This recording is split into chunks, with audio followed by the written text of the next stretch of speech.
gabar u dhalatay dalka Masar oo wiil Soomaali ah ka dhiibtay $50,000 si ay isku guursadaan. Waa muuqaal xiiso badan ee iga tagay daawilaa dhamaadka. Waxaad ogaan doontaa wax badan oo ka qarsoon asxaabtan u sheegay follow ilegna waa inoo muhiim ahsan. gabar u dhalatay dalka Masar ayaa wiil Soomaali ah oo ay isjeclaayeen ka dhiibtay $50,000 si ay isku guursadaan. gabadhan oo magaceeda lagu soo koobay Yasmin ayaa wiilka lacagta ka bixisay waxa ay wada dhigtaan jaamacad ku taala dalkaasi ay ka soo jeedo ee Masar. wiilka ayaa la sheegay in hal fasal ay wada dhigtaan gabadhan, halkaasna ay isku barteen muddo ka badan hal sano ay ahaayeen saaxiibo sheeko wadaag ah. labadan shakhsi ayaa ardayda fasalka la dhigta xilligaasi ay saaxiibada caadiga ah wada ahaayeen. la sheegay inay ka aamineen inuu xiriir jacayl labadooda ka dhaxeeyo, marar badan ay weydiiyeen, balse sanado kadib gabadhii ayaa qorshaheeda bedeshay iyadoo xiriir jacayl usoo bandhigtay wiilka, laakiin inuu aqbalo maalmo badan ayay ku qaadatay. muddo gabadhan ay wada socdeen, wiilka ayaa ka dalbatay inay isguursadaan oo ay midoobaan soona gabagabeeyaan xiriirkooda jacayl si miri dhalkiisa loo arko. wiilka oo magaciisa lagu sheegay Cabdixakiin ayaa gabadha u sheegay in qarash uu ku guursado uusan haysan, ciddiisana aysan ka bixi karin.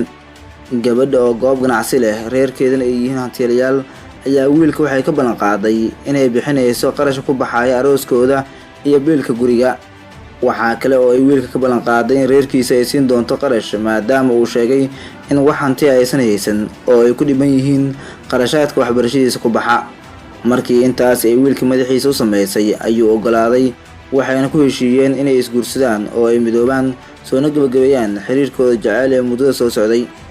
gabadha oo ku faraxsaneed sida wiilka u aqbalay soo jeedinteeda ayaa reerkiisa oo ku nool Masar u geysay lacag $50,000 ah, una sheegtay in wiilkooda ay doonayso inay isguursadaan.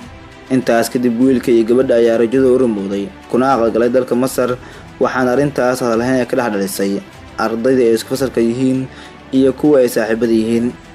qaar ka mid ah gabdhaha ay isku fasalka yihiin oo isugu jira Soomaali iyo Masaari ayaa ka xumaaday arrintan, kuna tilmaamay gabadha mid dabaal ah oo aan waxba ogeyn.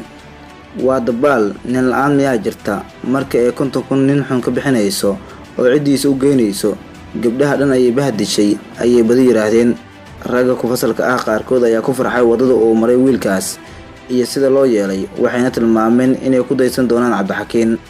horey ayaa gabdhaha wadamada Carabta gaar ahaan kuwa Sacuudiga iyo Lubnaan waxay u sheegeen inay diyaar u yihiin in dhalinyarada Soomaaliyeed ay isguursadaan oo aysan ku xujeen wax qarash meher ah, taas oo hadalhayn kala duwan ay ka dhalatay.